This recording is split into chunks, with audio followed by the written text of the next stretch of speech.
देखो आज का टॉपिक अपन का जो फिजिक्स का है वो क्या है? वैद्युत द्विध्रुव। क्या है? वैद्युत द्विध्रुव। सबसे बड़ी चीज होती है वैद्युत द्विध्रुव होता क्या है। वैद्युत द्विध्रुव होता क्या है? वैद्युत द्विध्रुव में क्या होता है, हमें अल्प दूरी लेना। क्या लेना? अल्प दूरी ली। अल्प दूरी मतलब हमने जे ले ली, बीच की अल्प दूरी। हम देखो 2a भी साइन ले सकते हैं, 2l भी साइन ले सकते हैं, है ना। जनरली जो हमारा वैद्युत द्विध्रुव का फॉर्मूला होता है 2ql लेते हैं। क्या लेते हैं? 2ql वैल्यूज में, है ना। तो अपन मान के चलते हैं जो वैद्युत द्विध्रुव है इसके बीच की जो अल्प दूरी है वो कितनी है? 2l है, या 2a भी मान सकते हो आप। 2l भी ले सकते हो, 2a भी ले सकते हो। जैसे जनरली जो नई बुक है इसमें 2a ले रहा है। क्या ले रहा है? 2a। तो मान लिया एक वैद्युत द्विध्रुव है जिसके अल्प बीच की दूरी क्या है? 2a है। क्या है? 2a। अब उसने बोला भी है डेफिनेशन में कि जब वैद्युत द्विध्रुव दो आवेश लेना है। कितने आवेश लेना? दो आवेश। अल्प दूरी पर जब दो आवेश, क्या लेना? तो मान लिया अल्प दूरी क्या है वो 2a, और दो आवेश भी लिए तो दो जो आवेश हैं वो कैसे हैं? q1 और q2। कंडीशन है कि ये जो आवेश हैं परिमाण में कैसे हैं? समान है। परिमाण में कैसे हैं? समान। लेकिन ये विजातीय आवेश है। कैसे हैं? विजातीय। विजातीय आवेश कहने का मतलब एक प्लस तो दूसरा माइनस, और जे माइनस तो जे फिर क्या कहलाएगा? आपका प्लस। बात समझ में आई कि नहीं? तो अल्प दूरी लेकर जब दो विजातीय आवेश, समान परिमाण के दो विजातीय आवेश, तो यहां पे ले लिया प्लस क्यू और यहां पे क्या ले लिया? माइनस क्यू रखा जाता है। तो इस प्रकार ये जो निकाय बनता है, इस प्रकार जो सिस्टम बनता है, इस प्रकार ये जो व्यवस्था बनी, इसे क्या कहा जाता है? वैद्युत द्विध्रुव कहा जाता है। क्या कहा जाता है? वैद्युत द्विध्रुव। एक चीज समझ में आई कि नहीं आई? फिर इसके बाद एक छोटी सी डेफिनेशन चलती है वैद्युत द्विध्रुव आघूर्ण। क्या चलता है? वैद्युत द्विध्रुव आघूर्ण। क्या चलता है? वैद्युत द्विध्रुव आघूर्ण। तो बोलता है वैद्युत द्विध्रुव के, किसके? वैद्युत द्विध्रुव के। तो भैया अपन ने पहले ले लिया क्या?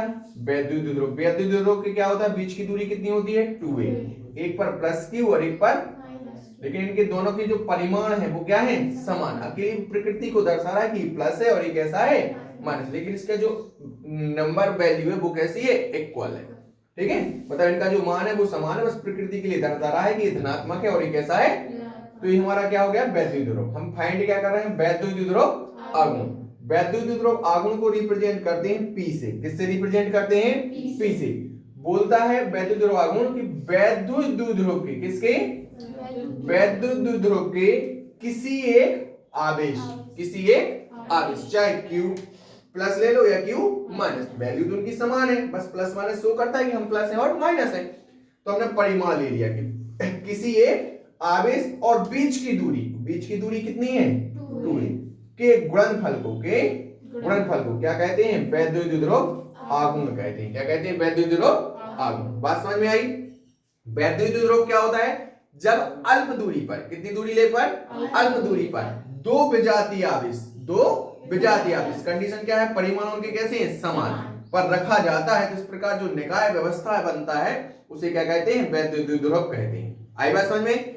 इसके बाद होता है हमारा वैद्युत द्विध्रुव आघूर्ण। क्या होता है? वैद्युत द्विध्रुव आघूर्ण। बोलता है वैद्युत द्विध्रुव के किसी एक आवेश के परिमाण, किसी एक आवेश का परिमाण। तो आवेश का परिमाण क्या ले लिया? Q। और बीच की दूरी मतलब क्या? 2a का गुणनफल क्या कहलाता है? वैद्युत द्विध्रुव आघूर्ण कहलाता है। इसको रिप्रेजेंट किससे करते हैं? P से। यदि हम इसका मात्रक बनाने की कोशिश करें तो Q का मात्रक क्या होता है? कूलम। क्या होता है? कूलम। और बीच की दूरी का मात्रक क्या होता है? दूरी का मात्रक हमेशा क्या होता है? मीटर। तो कूलम इंटू मीटर। यदि हम साइन ले तो C इंटू m। तो डायरेक्टली तुम तो हिंदी में लिखना कूलम इंटू मीटर। बात समझ में आई कि नहीं आई? इसको हमें नोट करना है। ठीक है, इसके बाद एक चीज ध्यान रखना, जो वैद्युत द्विध्रुव होता है, क्या होता है? वैद्युत द्विध्रुव। इस वैद्युत द्विध्रुव के कारण विद्युत क्षेत्र, क्या? विद्युत क्षेत्र की तीव्रता ज्ञात करते हैं। क्या ज्ञात करते हैं? वैद्युत क्षेत्र की तीव्रता ज्ञात करते हैं। और वैद्युत द्विध्रुव के कारण, किसके कारण? द्विध्रुव के कारण जब वैद्युत क्षेत्र की तीव्रता ज्ञात करते हैं तो इसकी दो स्थितियां होती हैं। कितनी स्थितियां होती हैं? दो। एक होती है अक्षीय स्थिति और एक होती है आपकी रक्षी स्थिति। इस टॉपिक के बाद हमारा नेक्स्ट क्वेश्चन यही होगा, वैद्युत द्रव्य के कारण विद्युत क्षेत्र की तीव्रता की स्थितियां। तो स्थितियां कितनी होती हैं? दो, एक अक्षीय स्थिति और एक रक्षी स्थिति। इसके बाद हमारा नेक्स्ट क्वेश्चन बनेगा, अक्षीय स्थिति में विद्युत क्षेत्र की तीव्रता के लिए व्यंजक की गणना कीजिए। तो नेक्स्ट क्वेश्चन क्या है आपका? अक्षीय स्थिति में, इसमें अक्षीय स्थिति में विद्युत क्षेत्र की तीव्रता के लिए व्यंजक की गणना करें। आई बात समझ में? चलो लिखो नेक्स्ट। हो गया? देखो अपना टॉपिक क्या है? अक्षीय स्थिति में विद्युत क्षेत्र की तीव्रता की गणना। तो सबसे बड़ी चीज आती है अक्षीय स्थिति क्या है? अक्षीय स्थिति है क्या, है ना? अपना क्वेश्चन क्या है? अक्षीय स्थिति में अपन को क्या फाइंड करना है? विद्युत क्षेत्र की तीव्रता के लिए व्यंजक की गणना करनी है। ठीक है, तो सबसे बड़ी चीज होती है पहले नंबर में हमें पता करना कि अक्षीय स्थिति कहलाती क्या है। अक्षीय स्थिति कहलाती क्या है? ठीक है, देखो यहां पे पहले नंबर अपना क्या है? अक्षीय स्थिति। ठीक, अब एक चीज बताओ, अक्षीय स्थिति में हमें क्या करना है? विद्युत क्षेत्र की तीव्रता की गणना करनी। किसकी? विद्युत क्षेत्र की, ध्यान से समझना बेटा, विद्युत क्षेत्र की तीव्रता की गणना। ठीक, अब लेकिन ये अक्षीय स्थिति आई कहां पे है? कहां से आई? वैद्युत द्विध्रुव के कारण। किसके कारण? वैद्युत द्विध्रुव के कारण। समझे? समझो, अक्षीय स्थिति में हम फाइंड क्या करते हैं? विद्युत क्षेत्र की तीव्रता की गणना। लेकिन ये स्थिति आई कहां से, किस कारण से उत्पन्न हुई है? उसका कारण क्या है? वैद्युत द्विध्रुव। क्या है? वैद्युत द्विध्रुव। तो सबसे बड़ी चीज होती है वैद्युत द्विध्रुव के कारण उत्पन्न हुई। तो आखिर वैद्युत द्विध्रुव के कारण किस प्रकार से उत्पन्न होती है अक्षीय स्थिति? बोलता है जिस बिंदु पर हमें विद्युत क्षेत्र की तीव्रता की गणना करनी। बोलता है जिस बिंदु पर हमें क्या फाइंड करना है? विद्युत क्षेत्र की तीव्रता। विद्युत क्षेत्र की तीव्रता ज्ञात करनी, यदि वह द्विध्रुव के बढ़ाए गए अक्ष पर स्थित है। कहां पे? जैसे मान के चलो ये हमारा द्विध्रुव हो गया, ये हमारा क्या हो गया? द्विध्रुव। इस पर प्लस क्यू आवेश हो गया और इस पर कौन सा आवेश हो गया? माइनस क्यू आवेश हो गया। इस पर प्लस क्यू आवेश हो गया और इस पर माइनस क्यू आवेश हो गया, है ना? अब जब ये प्लस क्यू और ये माइनस क्यू आवेश हैं और वैद्युत द्विध्रुव है, तो इसके बीच की दूरी यहां से यहां तक क्या होगी? चलो यहाँ पे प्लस क्यू आवेश रख दिया और यहाँ पे क्या रख दिया? और बीच की दूरी यहां से यहां तक कितनी है? 2a। बात समझ में आई कि नहीं आई?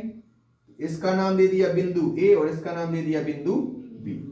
वैद्युत द्विध्रुव के कारण तो वैद्युत द्विध्रुव बना दिया अपन ने A B। इस पर एक A पर प्लस क्यू, इस पर माइनस क्यू, बीच की दूरी कितनी दे ली? 2a। कितनी ले ली हमने? 2a। ये तो हमारा वैद्युत द्विध्रुव हो गया। जिस बिंदु पर हमें विद्युत क्षेत्र की तीव्रता की गणना करनी है, यदि वह द्विध्रुव है, द्विध्रुव के बढ़ाए गए अक्ष पर स्थित है। कहां पे है? द्विध्रुव के बढ़ाए गए अक्ष पर स्थित है। तो मान लिया हुआ बिंदु क्या है? P है। मान लिया हुआ बिंदु P है जिस पर हमें क्या करनी है? अक्षीय स्थिति में विद्युत क्षेत्र की तीव्रता की गणना करनी है। तो उस बिंदु को पहले नंबर तो हमें अक्षीय स्थिति में रखना पड़ेगा, नहीं रखना पड़ेगा? तो अक्षीय स्थिति क्या कहलाता है? वह बिंदु जिस पर हमें विद्युत क्षेत्र की तीव्रता की गणना करनी है, यदि वह द्विध्रुव के बढ़ाए गए अक्ष पर स्थित है। कहां पे? बढ़ाए गए अक्ष पर स्थित है। तो उस बिंदु को द्विध्रुव के सापेक्ष अक्षीय स्थिति में कहा जाएगा। क्या कहा जाएगा? उस बिंदु को द्विध्रुव के सापेक्ष अक्षीय स्थिति में कहा जाएगा। कहां पे कहा जाएगा? अक्षीय स्थिति में कहा जाएगा। इतनी चीज समझ में आई कि नहीं आई? तो अपन ने ये डायग्राम बना लिया। बात समझ में आई कि नहीं आई? ये अपन ने क्या बना दिया? डायग्राम। ठीक है, इतना समझ में आई कि नहीं आई? चलो लिखो अक्षीय स्थिति हेडिंग। हो गया? चलो देखो यहां तक तो मैंने आपके लिए क्या बता दिया? अक्षीय स्थिति। अक्षीय स्थिति समझ में आया कि नहीं आया? अब इसके आगे हमें करना है अक्षीय स्थिति में विद्युत क्षेत्र की तीव्रता के लिए व्यंजक की गणना, डेरिवेशन करना है ना? तो थ्योरी में अपन को लिखना है, माना ए बी एक वैद्युत द्विध्रुव है। माना ए बी एक क्या है? तो ए बी अपन ने क्या दे दिया? एक वैद्युत द्विध्रुव दे दिया। क्या दे दिया? ए बी एक वैद्युत द्विध्रुव जो प्लस क्यू और माइनस क्यू आवेश से मिलकर बना दिया कि नहीं बना दिया? एक वैद्युत द्विध्रुव, और जिसके बीच की दूरी कितनी है यहां से यहां तक की? 2a। क्या है? 2a। कितनी चीज समझ में आई कि नहीं आई? माना ए बी एक क्या है? वैद्युत द्विध्रुव है जो प्लस क्यू और माइनस क्यू आवेश से मिलकर बना है, जिनके बीच की दूरी क्या है 2a। फिर अपन ने लिखा माना द्विध्रुव के मध्य बिंदु O से, तो द्विध्रुव का मध्य बिंदु अपन ने यहाँ पे बीचों बीच क्या ले लिया O, ये ले लिया नहीं लिया, और इस O से R दूरी पर, कितनी दूरी पर, तो मान लिया यहां से कितनी दूरी, बिंदु O से यहां तक की कितनी दूरी दे दी R, कितनी दूरी पर, एक अन्य बिंदु क्या है P है, क्या है P, जो कैसा है अक्षीय स्थिति में, कैसा है, क्योंकि अपन ने अक्षीय स्थिति अभी देखी थी कि वह बिंदु जिस पर विद्युत क्षेत्र की तीव्रता की गणना करनी यदि द्विध्रुव के बढ़ाए गए अक्ष पर स्थित है, कहां पर स्थित है, तो उसे क्या कहा जाता है अक्षीय स्थिति। तो अपन ने डेरिवेशन करें तो अपन ने लिखा माना ए भी एक वैद्युत द्विध्रुव है जो प्लस क्यू माइनस क्यू आवेश से मिलकर बना है, जिसके बीच की दूरी क्या है 2a। द्विध्रुव का मध्य बिंदु क्या लिया O, और O से कितनी दूरी ले ली R दूरी ले ली, कितनी दूरी ले ली R दूरी पर एक बिंदु क्या है P है, जिस पर हमें विद्युत क्षेत्र की तीव्रता की गणना करनी है। बात समझ में आई कि नहीं आई, इतनी थ्योरी के अकॉर्डिंग जो डायग्राम बना ये चीज समझ में आई कि नहीं आई। तब इतना लिख लिया, मतलब इतना हो डेरिवेशन, यहां पे आगे बढ़, तब बिंदु A पर स्थित प्लस क्यू आवेश के कारण, किसके कारण, प्लस क्यू आवेश के कारण बिंदु P पर विद्युत क्षेत्र की तीव्रता। बात समझ में आई कि नहीं आई, बिंदु A पर स्थित प्लस क्यू आवेश के कारण बिंदु P पर विद्युत क्षेत्र की तीव्रता। तो देखो भैया विद्युत क्षेत्र की तीव्रता का फॉर्मूला क्या होता था, अपन ने व्यंजक की गणना की थी, E इक्वल क्या होता था 1/4 pi epsilon 0 into Q upon R square, यही होता था कि नहीं होता था फॉर्मूला, अरे हाँ है ना, परीक्षण आविष्करण विद्युत क्षेत्र की तीव्रता की गणना की थी, अरे पिछला डेरिवेशन किया था ना अपन ने, उसमें अपन ने क्या फाइंड किया था, E equal 1/4 pi epsilon 0 into Q upon R square, होता है कि नहीं होता।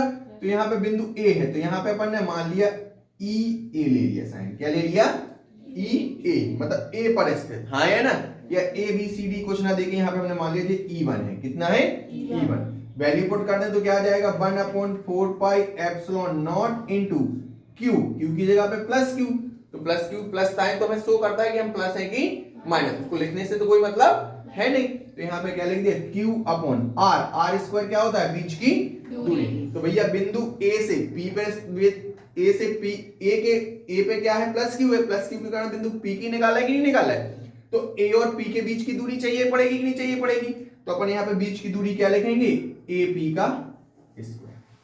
बातचीत समझ में आई कि नहीं आई, क्या लिखेंगे AP का स्क्वायर लिखेंगे नहीं लिखेंगे। अब यहाँ पे ध्यान रखना चूंकि AP बराबर क्या A से लेके P के बीच की दूरी क्या होगी, यहां से यहां देखो इतनी दूरी है जो कितनी है 2a है, अर्थात यहां से यहां तक देखें तो इतनी कितनी बची A अकेली, जब पूरी 2a है तो इतनी अकेली लेंगे तो क्या हो जाएगी A, और यहां से लेके यहां तक की कितनी है R, तो पूरी A से लेके P तक की क्या हो जाएगी A प्लस R। बात समझ में आई कि नहीं आई, यहां इतनी दूरी आ रही है और यहां से इतनी कितनी हो गई A, तो टोटल कितनी हो गई R प्लस A, तो AP इक्वल क्या हो जाएगी R प्लस A। बात समझ में आई कि नहीं आई, R प्लस A। तब दिख रहा है यहाँ नीचे तक,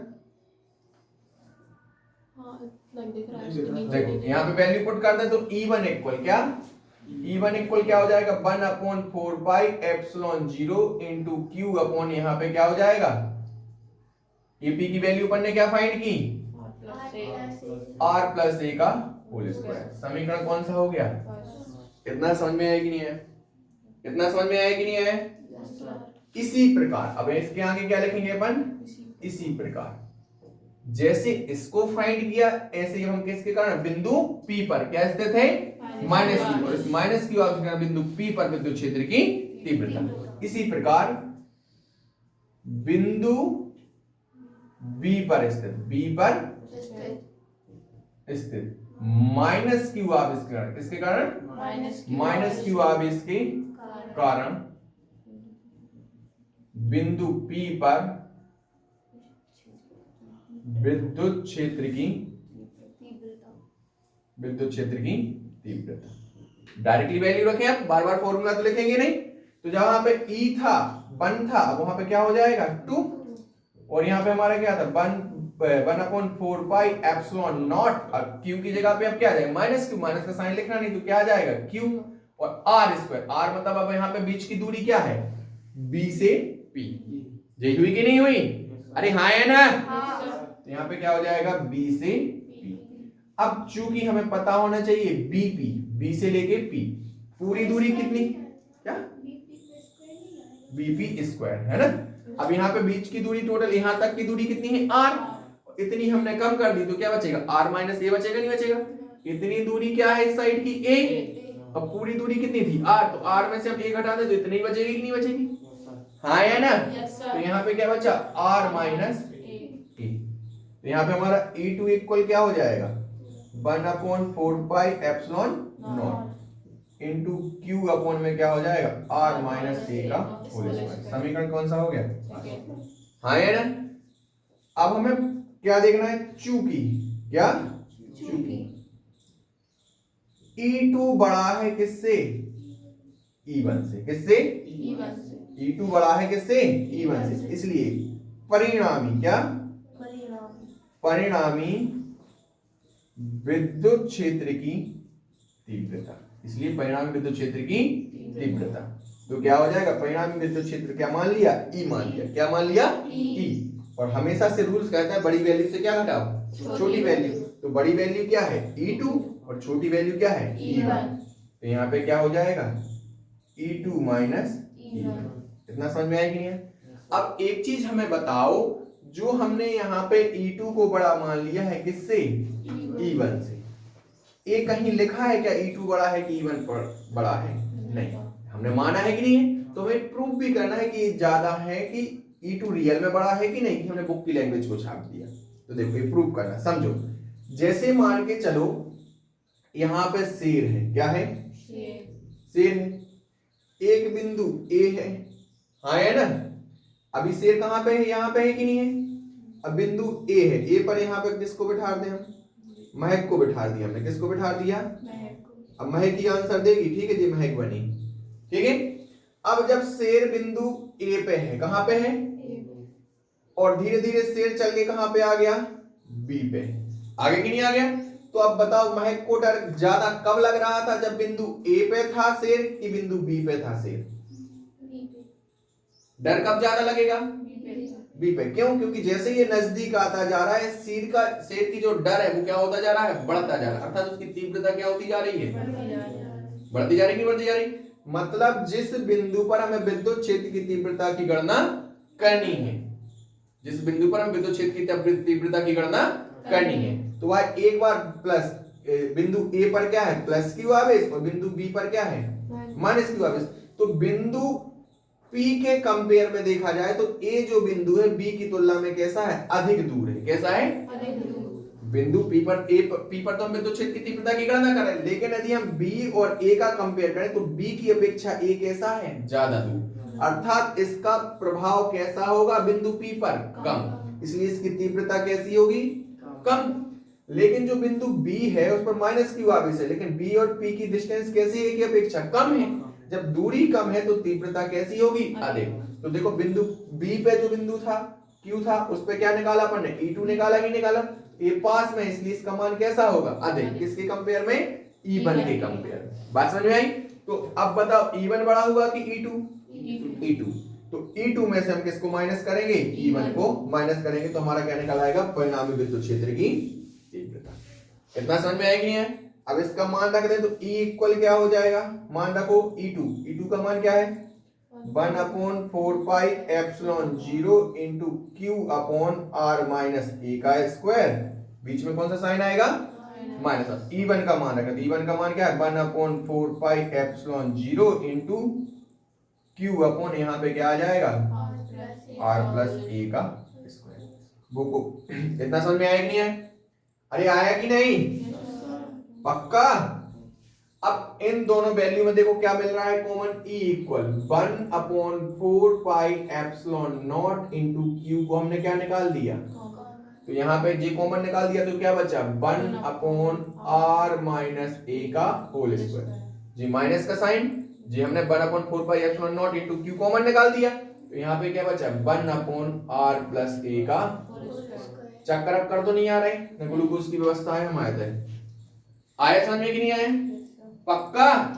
अब ध्यान रखना एलसीएम लेके हम इसको क्या करेंगे सॉल्व करें। तो E इक्वल जो कहते हैं लिख दें Q अपॉन यहाँ पे क्या हो जाएगा छोटा छोटा सा देख तो रहा है कि नहीं देख रहा? E इक्वल Q अपॉन 4πε0 जो कहते हैं एलसीएम लेंगे तो जो दो वैल्यू होती है हर वाली अलग अलग है, तो दोनों को कहां पे लिखा जाता है मल्टीप्लाइड में लिखेंगे ना एलसीएम फंक्शन में। तो यहाँ पे क्या हो जाएगा r-a का स्क्वायर और यहाँ पर r+a का स्क्वायर। बात समझ में आई कि नहीं आई? अब r माइनस a वाली वैल्यू से भाग देंगे तो r माइनस a वाली वैल्यू कैंसिल हो जाएगी, कितने टाइम्स जाएगा r+a टाइम्स जाएगा नहीं जाएगा? तो यहाँ पे इनटू में आ जाएगा कि नहीं आ जाएगा r+a का स्क्वायर माइनस प्लस वाले से प्लस वाला कितने टाइम्स गया डिवाइड r-a का होल स्क्वायर। तो यहाँ पे क्या आ जाएगा r-a का होल स्क्वायर। अब बताओ यहां तक किसी को कोई दिक्कत? कोई दिक्कत? पूनम कृष्णा तुम्हें दिक्कत? कोई दिक्कत? चलो इसके आगे अब इसका हम क्या खोलें होल स्क्वायर खोलें। तो हमें पता है चूंकि a प्लस हो या b माइनस स्क्वायर में हो तो हमेशा a स्क्वायर और b स्क्वायर तो समान होता है, अकेला चेंज क्या हो जाता है प्लस माइनस 2a। यदि प्लस है तो प्लस और माइनस है तो माइनस। E इक्वल क्या हो जाएगा देखो भैया यहाँ पे जे तो जो कहते हैं Q अपॉन 4πε0। चलो भैया पहले ब्रैकेट जो कहते हैं लिख दें, एलसीएम फंक्शन जो कहते हैं लिख दें r-a का स्क्वायर और r+a का स्क्वायर। ए तो जो वैल्यू थी वो जो कितने लिख दी। अब चेंजेस किसमें इसका होल स्क्वायर खोलें तो क्या निकलेगा r square plus a square plus 2ra। हाँ है ना? अब यहाँ पे कौन सा साइन है? अब जी वैल्यू किसकी आनी है माइनस की, तो ब्रैकेट लगाएं। तो यहाँ पे क्या हो जाएगा r square plus a square minus 2ra bracket close. हाँ है ना? आगे बढ़े E equal Q upon 4πε0। LCM function जो कहते हो लिख दें क्या है r-a का स्क्वायर और r+a का स्क्वायर। पक्का? तो देखो यहाँ पे क्या है r square plus a square plus 2ra minus का मल्टीप्लाई करें तो माइनस का r square plus minus a square minus minus plus 2ra। इतना समझ में आया कि नहीं है? अरे हाँ है ना? तो भैया देखो r स्क्वायर से r square value a square से a स्क्वायर वैल्यू, अब 2ra और 2ra और बचा कि नहीं बचा? अरे हाँ है ना? तो इसको हम क्या लिखेंगे E equal Q upon 4πε0 into 2ra और 2ra कितना हो गया?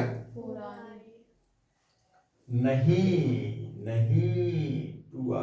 हाँ तो यहाँ पे कितना आ जाएगा 4ra अपॉन में क्या आ गया r-a का स्क्वायर और यहाँ पे क्या बचा r+a का। कितना समझ में आया कि नहीं है? हाँ है ना? या इसको हम ऐसा लिख सकते हैं क्या, या मतलब उसी वैल्यू को हम जो कहते हो अपनी जरूरत के अकॉर्डिंग लिख रहे हैं। बात समझे कि नहीं समझे? ऊपर जैसा लिखा है नीचे वैल्यू लिख रहा है और या करके लिख रहे हैं, मतलब जैसा हमें चाहिए है हम अपनी योग्य मतलब जैसा हमें जरूरत उसके अकॉर्डिंग लिख रहे हैं। तो चलो भैया इसको हम अपने अकॉर्डिंग बना लें। देख तो रहा है ना वीडियो में यहाँ तक कवर हो रहा है? 1/4πε0 इंटू, अब देखो हमने लिख दिया 4 को 2a अलग लिख दिया, 2r अलग लिख दिया, हमने क्या लिख दिया 2r इंटू 2qa। तो देखो 4 था तो 2 दूनी 8 था तो एक बार 2r के साथ लिख दिया q और a इसके साथ लिख दिया कि नहीं लिख दिया? हमने क्या ऊपर की वैल्यू में कुछ चेंजेस किया क्या? नहीं, हमें अपनी जरूरत के अकॉर्डिंग हमने उसको क्या लिख दिया देखो 2 दूनी 4, r था तो r, q था तो q और a था तो a। इतना समझ में आया कि नहीं है? और नीचे हमारा यहाँ पे क्या है r-a का स्क्वायर और यहाँ पे क्या है r+a का स्क्वायर। कितनी चीज समझ में आई कि नहीं है? r+a का होल स्क्वायर बाहर लिखने तो इतना समझ में आया कि नहीं है? अब चूंकि 2qa इक्वल क्या होता है p, पढ़ा है अभी? पढ़ा है कि नहीं पढ़ा? जस्ट अभी इसके पहले पढ़ा था। 2q इक्वल क्या होता है? P। ये है क्या? वैद्युत द्विध्रुव आघूर्ण। ये कि नहीं है? अरे हाँ है ना? तो अब यहाँ तक तो कवर हो रहा है ना वीडियो में? तो भैया अब आपका क्या बचा? E equal 1/4 pi epsilon not. तो यहाँ पे हम इतनी वैल्यू की जगह पे क्या लिखेंगे? P। तो अब क्या हो जाएगा? 2r into P। हाँ है ना? हाँ है ना? नीचे क्या बचा? r माइनस a का स्क्वायर और r प्लस। कितना चीज समझ में आई कि नहीं आई? पक्का? इतना समझ में आया कि नहीं है? अब जो देखो यहाँ पे भी होल स्क्वायर था और यहाँ पे भी होल स्क्वायर था, इनटू में फंक्शन थे, तो क्या इसको हम डायरेक्टली ऐसा लिख सकते हैं क्या? जैसे हम इसे यहाँ पे अपनी जरूरत के अकॉर्डिंग लिख रहे थे। तो ये जो तो इस पे देखो, जैसे कहने का मतलब क्या है? a square into B square लिखा नहीं लिखा? तो क्या डायरेक्टली हम a इंटू बी का होल स्क्वायर लिख दें? तो हमारा यहाँ पे इसको ऐसा लिख सकते, तो खोलेंगे तो ऐसे ही आएगा कि नहीं आएगा? आएगा। तो कहने का मतलब ये है, यहाँ पे जब हमने अपनी जरूरत के अकॉर्डिंग लिखा था, तो हम इसका स्क्वायर वैल्यूज को हटा के डायरेक्टली एक बार में ही लिख दें। r माइनस a का स्क्वायर था और r प्लस a का भी स्क्वायर था कि नहीं था? तो हम दोनों वैल्यू का क्या कर दें? होल स्क्वायर में ले लें। किसमें ले लें? बात समझ में आई कि नहीं आई? वही हमने अलग किया भैया, पहले लिखा था a स्क्वायर और b स्क्वायर, अब हमने उसको क्या लिख दिया? a इंटू b का होल स्क्वायर। चिन्ह ने तो है नहीं, तो निकलेगा तो ऐसे ही खुलेगा ना वो। तो बात समझ में आई कि नहीं आई? इतना समझ में आई कि नहीं है? अब यहाँ पे देखो, यदि हम इस ब्रैकेट के अंदर देखें तो r प्लस ए और r माइनस ए की आइडेंटिटी लग गई कि नहीं लग गई? a प्लस e और a माइनस क्या होती है? a प्लस e और a माइनस b की identity a square minus b square. तो इसको हम क्या लिख सकते हैं ब्रैकेट के अंदर? r square minus a square का क्या है? होल स्क्वायर है कि नहीं? ये स्थिति हमारा कौन सा वो हो गया? समीकरण एक। समीकरण जे हमारा एक था और जे हमारा समीकरण कौन सा था? यहाँ पे दो। जे हमारा समीकरण कौन सा बना था? फर्स्ट। और जे कौन सा बना था? सेकंड। जे कौन सा नाम हो गया इसका? थर्ड। क्या हो गया? थर्ड। चूंकि r बड़ा है किससे? a से। r बड़ा है किससे? a से। मतलब r का कंपेयर हम a से कर रहे हैं, तो r a की तुलना में कुछ ज्यादा ही बड़ा है, अर्थात a r की तुलना में कुछ ज्यादा ही छोटा है। मैंने यहां पे क्या बोला समझो, दो पक्ष में आंसर दिए जाते। r a की तुलना में ज्यादा ही बड़ा है, या हम क्या बोल सकते? a कौन? a r की तुलना में कुछ ज्यादा ही छोटा है। हाँ है ना? अर्थात क्या a कितना छोटा है कि a बराबर लगभग क्या है? 0। अर्थात a बराबर 0 या नगण्य। a बराबर हम क्या लिख सकते हैं? नगण्य मतलब 0 और कोष्टक में लिख दो नगण्य। बात समझ में आई? नगण्य मतलब ना के बराबर, और ना के बराबर कहने का मतलब क्या? 0। तब आगे सॉल्व करें। अरे हाँ है ना? जब a को हमने 0 के बराबर मान लिया, नगण्य मान लिया कि नहीं मान लिया, तो हमारे यहाँ पे क्या हो जाए? e equal 1/4 pi epsilon not into 2r जो कहते हैं, और ये क्या है हमारा? p। हाँ है ना? अरे हाँ है ना? जब हमने a को नगण्य 0 के बराबर मान लिया, तो अंदर क्या बचेगा? केवल, और उसका क्या बचेगा? Whole square. हाँ है ना? यही बचेगा कि नहीं बचेगा? या इसको हम ऐसा लिख सकते हैं क्या? e equal 1/4 pi epsilon not 2r into क्या है? p। r स्क्वायर और r स्क्वायर क्या हो जाए? r की पावर 4। हाँ है ना? अब इस r से 4 की पावर कैंसिल होगी तो कितने की बचेगी? 3 बचेगी नहीं बची? अरे हाँ है ना? तो जनरली e इक्वल कितना बचा? 1/4 pi epsilon not into 2p upon r की। ये हमारा हो गया अक्षीय विद्युत क्षेत्र की तीव्रता की गणना, और फॉर्मूला ये हो गया अक्षीय स्थिति में। अब मात्रा क्या होगा विद्युत क्षेत्र की तीव्रता का? कूलम। क्या होता है विद्युत क्षेत्र की तीव्रता का? जल्दी बताओ। कूलम नहीं होता। विद्युत क्षेत्र की तीव्रता का फॉर्मूला क्या होता है? न्यूटन बटे कूलम। क्या होता है? न्यूटन बटे कूलम। राक्षसों पढ़ोगे तब पता रहेगा, तुक्का नहीं मानना होता है, पढ़ना होता है। देखो इतना समझ में आया कि नहीं आया? एक बार और हम रिकॉल करवा रहे हैं, ध्यान से समझना, ठीक है। क्वेश्चन क्या था? अक्षीय स्थिति में विद्युत क्षेत्र की तीव्रता की गणना। तो मैंने बताया था अक्षीय स्थिति होती क्या है? वह बिंदु जिस पर हमें विद्युत क्षेत्र की तीव्रता की गणना करनी है। यदि द्विध्रुव के कैसा है? बढ़ाए गए अक्ष पर स्थित है। तो देखो वह बिंदु जिस पर हमें विद्युत क्षेत्र की तीव्रता की गणना करनी, द्विध्रुव के कैसा है? बढ़ाए गए अक्ष पर स्थित। देखिए ये द्विध्रुव था, ये और भी बढ़ा दिया अक्ष, तो बिंदु क्या हो गया? P। अब ये अक्ष पर स्थित है, इसलिए इसे क्या कहा जाता है? बिंदु P को द्विध्रुव के सापेक्ष अक्षीय स्थिति में कहा जाता है। क्या कहा जाता है? द्विध्रुव के सापेक्ष अक्षीय स्थिति। अब अपन ने क्या लिखा? माना ये भी एक व्यंजक बनाने के लिए, माना ये भी क्या है? वैद्युत ध्रुव, जो प्लस क्यू माइनस क्यू अब इससे मिलके बना है, जिसके बीच की दूरी क्या है? 2। अब द्विध्रुव के बिंदु O से देखो जो दिख रहा है कि देख रहा? O से बोला तो O से ही डिस्टेंस मैनेज होनी चाहिए, इस साइड नहीं निकलनी चाहिए। R दूरी पर एक बिंदु क्या है? देखो R दूरी यहां तक ली, तो R दूरी पर देखो इसके समकक्ष P ले लिया, जो अक्षीय स्थिति में जिस पर हमें विद्युत क्षेत्र की तीव्रता की गणना करनी। ऐसा करने के लिए क्या कंडीशन बनी? हमें विद्युत क्षेत्र की तीव्रता की दो स्थितियां होती है ना? एक बिंदु A के कारण विद्युत क्षेत्र आएगा P पे, और B के कारण भी विद्युत क्षेत्र आएगा P पे, क्योंकि दोनों पे क्या है? आवेश स्थित है। अपन ने गणना की थी ना परीक्षण आवेश का विद्युत क्षेत्र की गणना किसी बिंदु पर, तो वही कंडीशन लगी। तो बिंदु A पर प्लस क्यू है, इस कारण से बिंदु P पर विद्युत क्षेत्र की तीव्रता, फॉर्मूला J होता है, हमने वैल्यू पुट कर दी। बीच की दूरी r² की जगह पे अब यहाँ पे क्या है? A से लेके P, और A से लेके P की वैल्यू क्या है? AR है, और इतनी और, तो R प्लस। इतना समझ में आया कि नहीं आया? पक्का? हमने वैल्यू पुट कर दी। समीकरण कौन सा हो गया? फर्स्ट। इसी प्रकार हमने दूसरा समीकरण बनाया कि नहीं बनाया? देखो हमारा दूसरा समीकरण क्या बन गया? 1/4πε0 q अपॉन, अब B से P की दूरी क्या है? r minus a। एक चीज ध्यान रखना, इतना समझ में आया कि नहीं है? अब पास वाली तीव्रता, जैसे मैं हम आपके ज्यादा पास में हैं, लेकिन अमन से कैसे हैं? ज्यादा दूर। तो हमारा जो डर होगा किसको ज्यादा होगा? या हमारा जो फोर्स आप डिपेंड करेगा आपके ऊपर ज्यादा लगेगा नहीं लगेगा? या आप सोचोगे कुछ भी करोगे नहीं सर पास में है, तो दूर की अपेक्षा पास वाले के ऊपर मेरा प्रभाव कैसा होगा? ज्यादा होगा। तो पास वाली तीव्रता बड़ी है और दूर वाली तीव्रता कैसी है? छोटी। इसलिए हमने परिणामी विद्युत क्षेत्र की तीव्रता की गणना की, तो E2 माइनस क्या कर दिया? E1। प्रकृति का रूल से कहता है बड़ी वैल्यू से हमेशा कौन सी वैल्यू घटेगी? छोटी घटेगी। ये रख दिया यहाँ से कॉमन निकाल लिया 1/4πε0 तो क्या बचा? r माइनस a का स्क्वायर, और यहाँ पे क्या बचा? प्लस a का स्क्वायर। बचा कि नहीं बचा? इतना समझ में आया? अब एलसीएम लेंगे तो दोनों अलग अलग वैल्यू, इसलिए मल्टीप्लाइड में लग गई कि नहीं लग गई? अब प्लस माइनस वाली वैल्यू से माइनस वाली वैल्यू कैंसिल, कितने टाइम्स गया? r प्लस a का स्क्वायर। तो r प्लस a का स्क्वायर टाइम्स जब डिवाइड होगा तो वो कहां पे पहुंचेगा? इसके साथ 1 के साथ मल्टीप्लाई में पहुंचता है कि नहीं पहुंचता? अरे हाँ है ना श्रीवास्तव जी?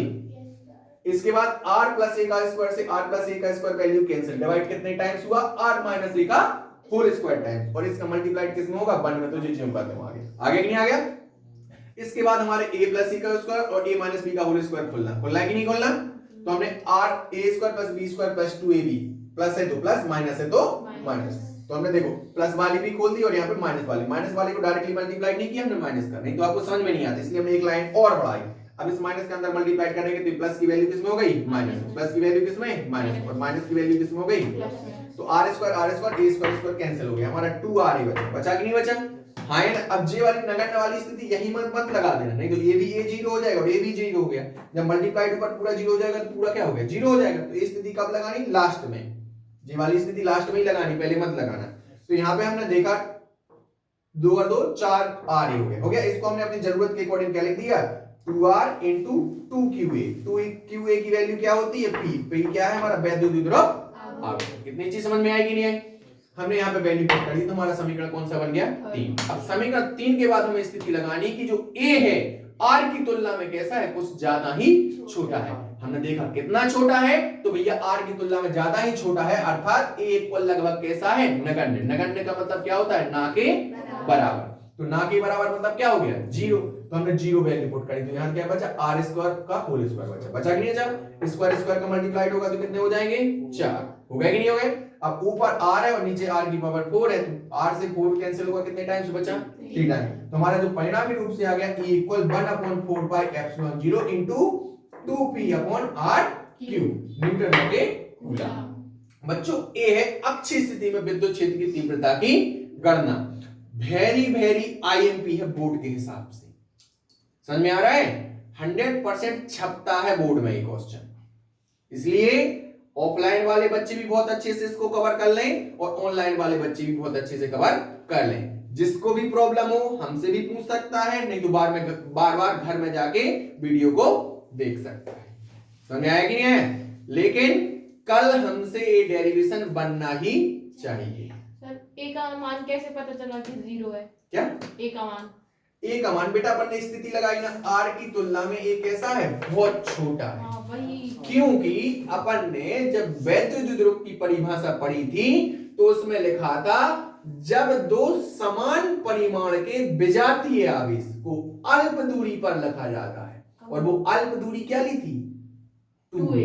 अल्प मतलब क्या कहलाता है? बड़ा कि छोटा? छोटा। छोटा। जब अल्प दूरी 2a ही छोटी है तो उसकी वैल्यू तो और आधी कर दी है, तो वो तो और छोटी हो गई। हो गई कि नहीं हो गई? तो 2 फिर तो ए का मान 0 है, तो ए से बी की दूरी भी 0 हो गई। बेटा स्थिति बात अलग है, समझ रहे ना? यहाँ पे हमने एक डायग्राम बनाया, समझो जैसे नींबू की एक बूंद है, नींबू की जीभ पे रखोगे खटाई का एहसास होगा, होगा कि नहीं होगा? क्लियर है?